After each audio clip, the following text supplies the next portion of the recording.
La felicidad y el sufrimiento. Se dice que uno no sabe lo que es la felicidad, sino hasta en ese momento en que uno la pierde. ¿No les ha pasado?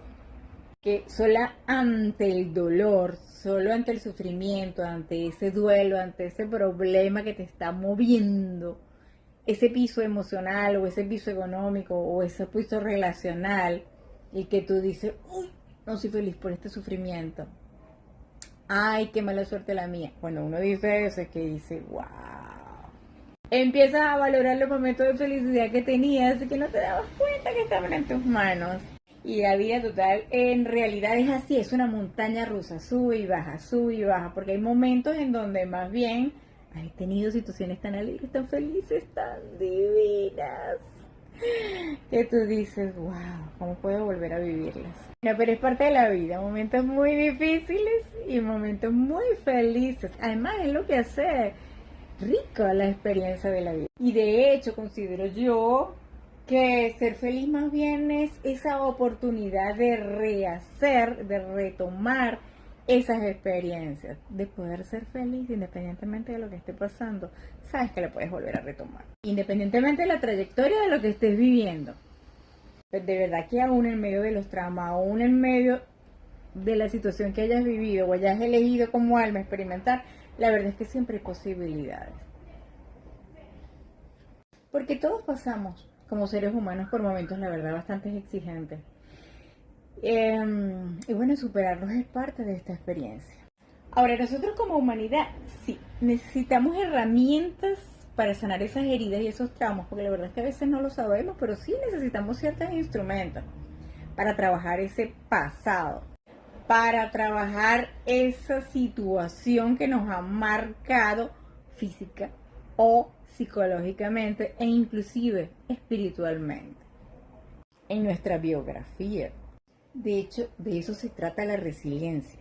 ¿Y saben quién inventó, bueno, quién creó este concepto de resiliencia? El doctor Boris, es un médico francés, es un psiquiatra, hijo también de migrantes judíos, de origen ucraniano, por allá por 1937, que después de la ocupación nazi pasó por situaciones bien difíciles que ya sabemos históricamente. Y de hecho por eso él decidió ser médico y psiquiatra. Y de hecho a través de su propia biografía también ayudó a recuperar a muchas personas de sus traumas. Claro, porque él lo trabajó personalmente, entonces en función de eso se inspiró en ayudar a otros.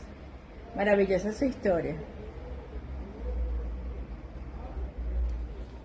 Bueno, en líneas generales, ¿qué es lo que más necesitamos como seres humanos?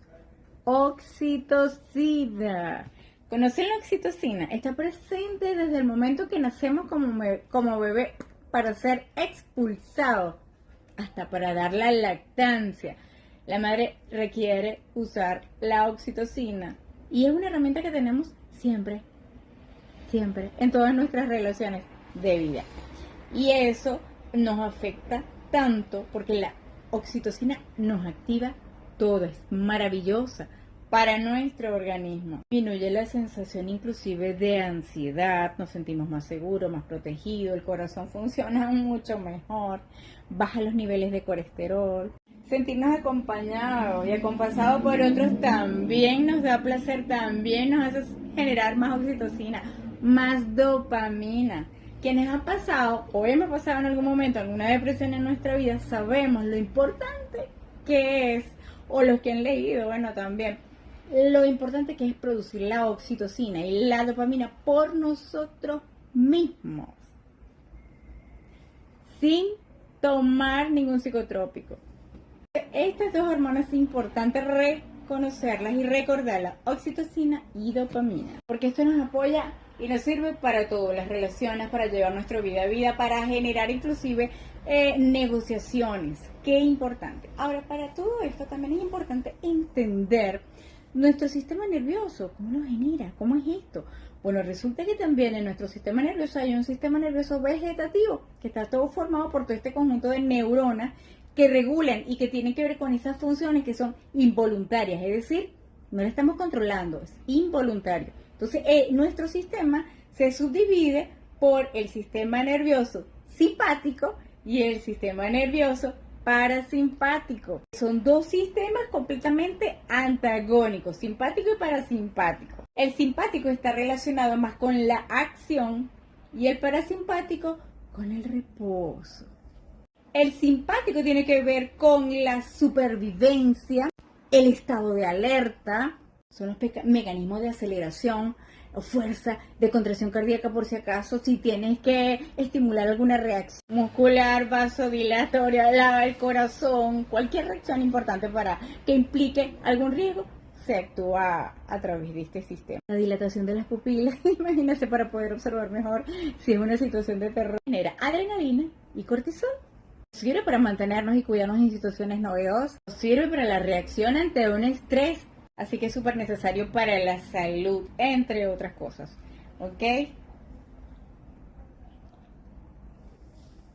Ajá. Y ahora el sistema nervioso parasimpático, que es la contraparte. Tiene que ver con todas las funciones peristálticas. O sea, todo lo que tiene, inclusive con los secretorios del aparato digestivo, también del urinario. Entonces, ¿qué pasa? Que tiene que ver con los esfínteres. Por ejemplo, para orinar, para sacar los excrementos de tu cuerpo, él está encargado de esa función. También tiene que ver con toda la constricción de todo lo que es la parte bronquial, también de las secreciones respiratorias, toda la vasodilatación para que se haga el riego continuo sanguíneo hacia las vísceras, favorece también inclusive la excitación íntima sexual, o sea, es responsable. Fíjense cómo es el contrario del otro, que el otro es como más acción y el otro es más bien relajación. También tiene que ver con la parte cardíaca, esa frecuencia cardíaca. Entonces, este sistema nervioso parasimpático, la verdad que está bien relacionado con el cuidado de las células, el cuidado de los tejidos, también evita el deterioro del cuerpo, de manera que más bien nos preserva para que nosotros vivamos mucho más tiempo y en mejores condiciones. O sea, es para qué lo comento, porque es importante tener una idea general de estas funciones que genera nuestro cuerpo, tanto del sistema nervioso simpático como del parasimpático. Porque ¿qué pasa cuando nosotros no estamos conscientes de esto y vivimos bajo mucho estrés y generamos demasiado cortisol? Inflamamos ¿qué? Con ese estado continuo de estrés. Hace que el organismo esté en un sistema defensivo continuo, ¿ves? Entonces, o se vuelve incapaz de luchar o está en una lucha constante. Por eso es lo interesante de tener una idea de esto. Porque o te frena o te acelera o te regula. Entonces, si uno está en una situación constante o le envía esa información al cuerpo que está en una situación constante de amenaza, de miedo, de tensión, se activan ciertas sustancias que pudieran dañar nuestro cuerpo. ¿Ven qué interesante?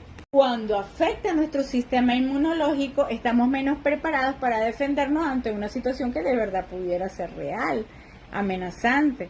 Entonces, es importante saber esto. Por eso en esos momentos que estamos continuamente bajo estrés, estamos más propensos a enfermarnos. Por esta alteración del cortisol en tu sistema y cómo está afectando a tu sistema inmunológico. Mueve todas tus células. ¿Qué es lo que sucede cuando por mucho estrés, verdad? Por distintas razones, temores, miedo, mucha tensión, y el nivel de cortisol se dispara. Y además, por mucho tiempo, ¿qué sucede? Las personas que están acostumbradas a vivir continuamente estresadas o en estado de alerta todo el tiempo o con mucho miedo, sufren un mayor deterioro de sus células. Por lo tanto, un envejecimiento precoz. Ya sabemos hoy en día que muchas enfermedades se activan por eso, después de un estrés crónico, después de esas personas que viven con esas sensaciones todo el tiempo. Obsérvenlo. El cortisol sube por esa circunstancia de continuo miedo, se siente amenazado todo el tiempo, tristeza todo el tiempo, frustrados todo el tiempo. Entonces, cuando estamos intoxicados por ese cortisol, porque una cosa es miedo, que tú veas un tigre que te va a comer, que es un miedo real, a que tú vivas continuamente autoalimentándote de ese miedo constante, que no es real, y que está afectando, y eso está intoxicando toda la sangre por todo tu cuerpo. Entonces eliminas más bien la serotonina y la dopamina, que son las hormonas que tienen un impacto positivo y el bienestar de tu cuerpo y de tu mente, que es lo que deberías estar produciendo, pero no. Entonces ven lo importante de saber sobre el bienestar de nuestro cuerpo y cómo podemos estar conscientes de ello. Porque esto está afectando a todo, a nivel físico, psíquico y por ende también espiritual. En lo físico, ¿qué nos puede afectar? Mira, en todo.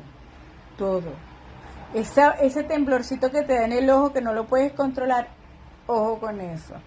Alopecia, pero no cuando es que no es genética, que no es hereditaria, sino que es por algo emocional, por algún estrés, ojo con eso. Esa sensación de ahogo, de taquicardia y no sé qué, o que se te adormecen las extremidades, ojo con eso. Dolores musculares, ojo con eso. Colon irritable en situaciones de estrés, ojo con eso. Tiroides, migrañas, ojo con eso. Fibromialgia, ojo con eso. Se ve afectado el ciclo menstrual de nosotros las mujeres, ojo con eso. Sensaciones que quieran de estar tomando excesivos fármacos antiinflamatorios como el ibuprofeno, ojo con eso. Porque los dolores musculares no son solamente por una inflamación provocada por ese mecanismo adrenal, cortisol inmunológico, por la activación del sistema nervioso simpático, al que influye al involuntario. Entonces, eso es en la parte física. Ahora, en la parte psíquica, ¿qué sucede? Que hay cambios en los patrones de sueño, cuando estás muy afectado por el cortisol. Cuando hay demasiada tristeza, hay una gran irritabilidad por todo. Hay una incapacidad para el disfrute. ¿Han visto a esas personas que les cuesta muchísimo ver algo positivo, algo bueno en cada momento? Entonces, están siempre en un estado de alerta.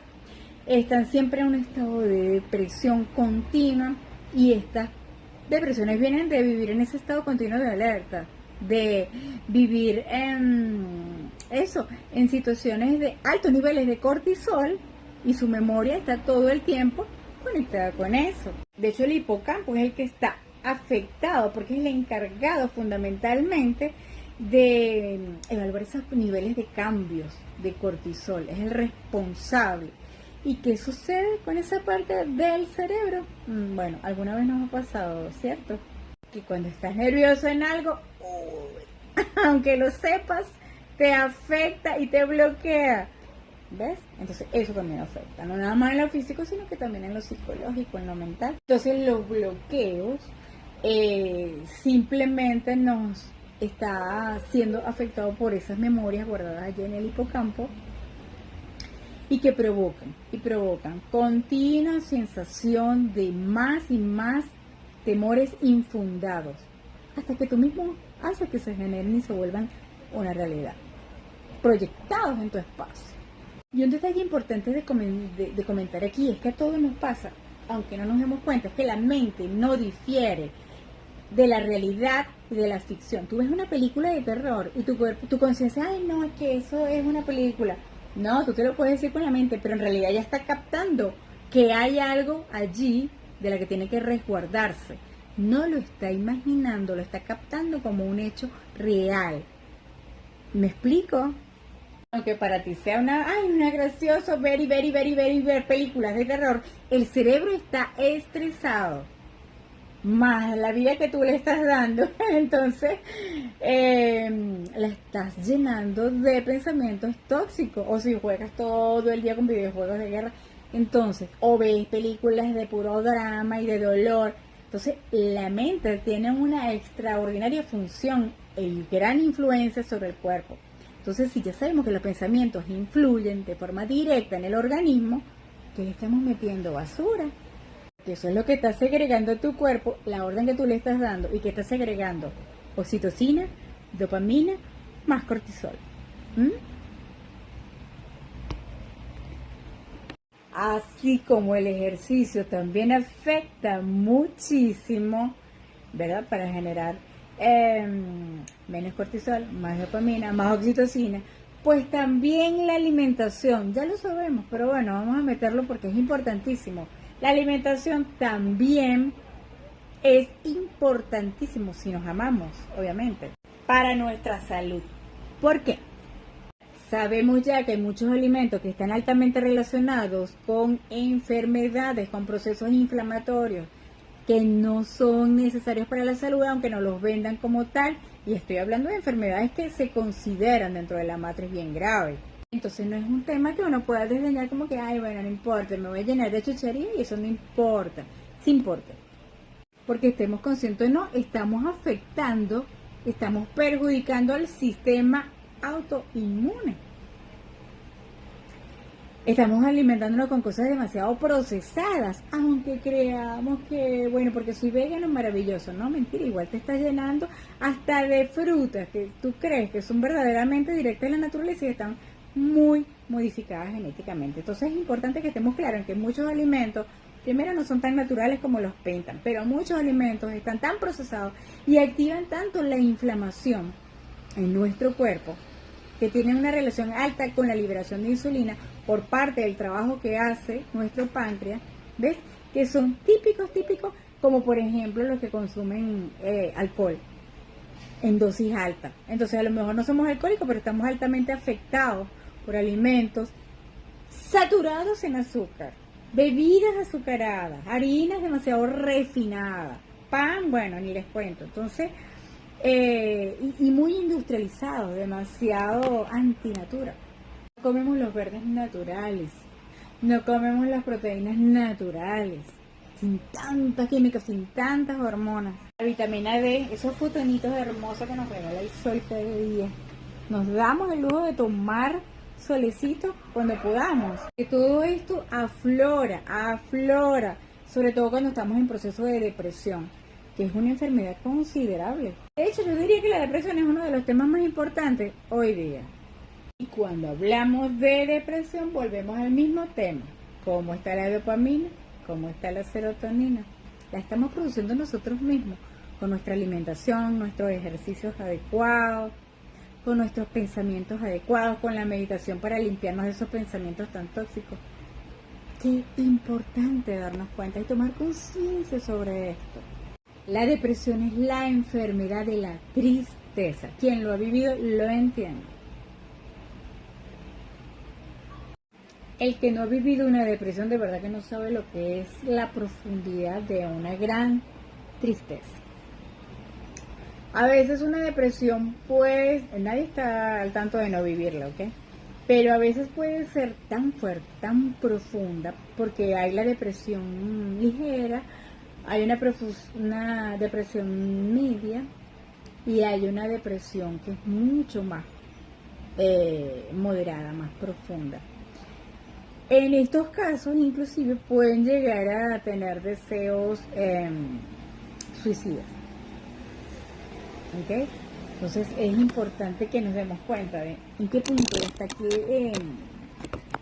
hasta qué nivel nos está afectando una tristeza, porque no nos damos cuenta que puede ser moderada. Cuando es moderada, inclusive puede ser hasta clínica para ser hospitalizado. Entonces hay que aceptar lo que ha pasado, trabajarlo y bueno, trabajarla y comprender lo que ha sucedido en primer lugar y recibir guías. Hay muchos psicólogos, psiquiatras, terapeutas, psicoterapeutas que de verdad están con ese alto propósito de intervenir de una manera muy constructiva y los hay. ¿Qué es lo que hay que trabajar? Si hablamos físicamente, a nivel del cerebro hay que trabajar ante lo que llamamos miedo, eso que es ansiedad. Digamos que físicamente ese miedo se encuentra en lo que es la amígdala. La amígdala cerebral, no la de acá. Es muy pequeñita, pero la verdad que es bien relevante en nuestra vida, porque afecta muchísimo también nuestros comportamientos. Tiene una gran capacidad inclusive de almacenar recuerdos, y recuerdos emotivos. Y es quien le avisa al cerebro cuando hay peligro.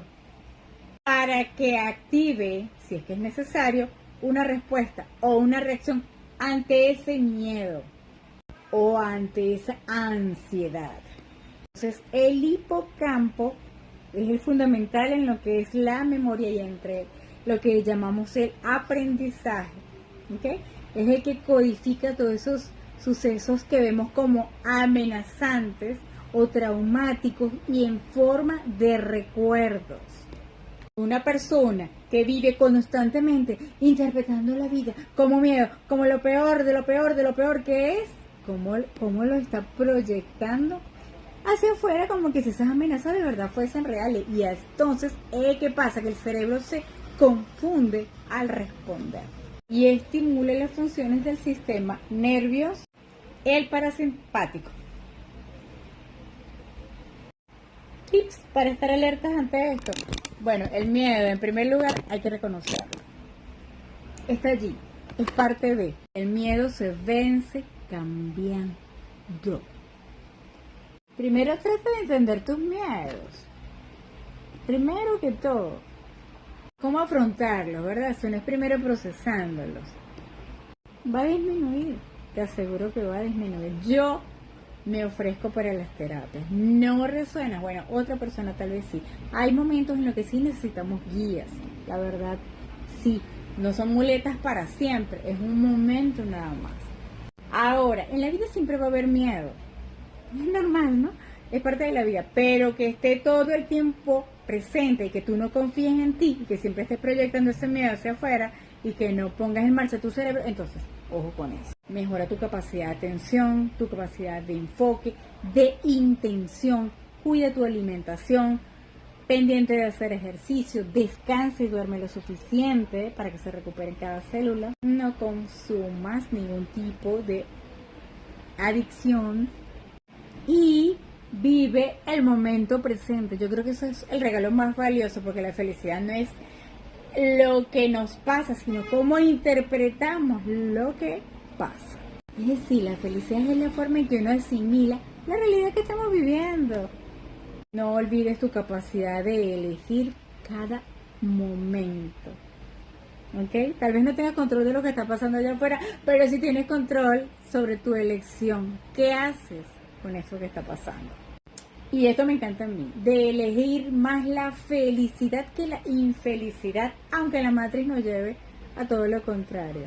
Tú eliges en cada momento, porque todo el contexto siempre te lleva al dolor, al sufrimiento y bueno, pare de contar. Pero la verdad es que la realidad de nosotros depende de cómo nosotros la percibimos. Que la felicidad no es nada más, ay, todas las cosas de alegrías que yo viví en la infancia, todos los placeres que yo me di, las emociones que yo viví, sino que más que eso es que cómo yo conseguí superar las heridas que yo viví, cómo logré saltar esas dificultades y seguir creciendo. ¿Ves cómo cambia la cosa? Hay personas frustradas, obsérvenla, porque las hay que siempre están en una constante insatisfacción permanente. No sea una de ellas.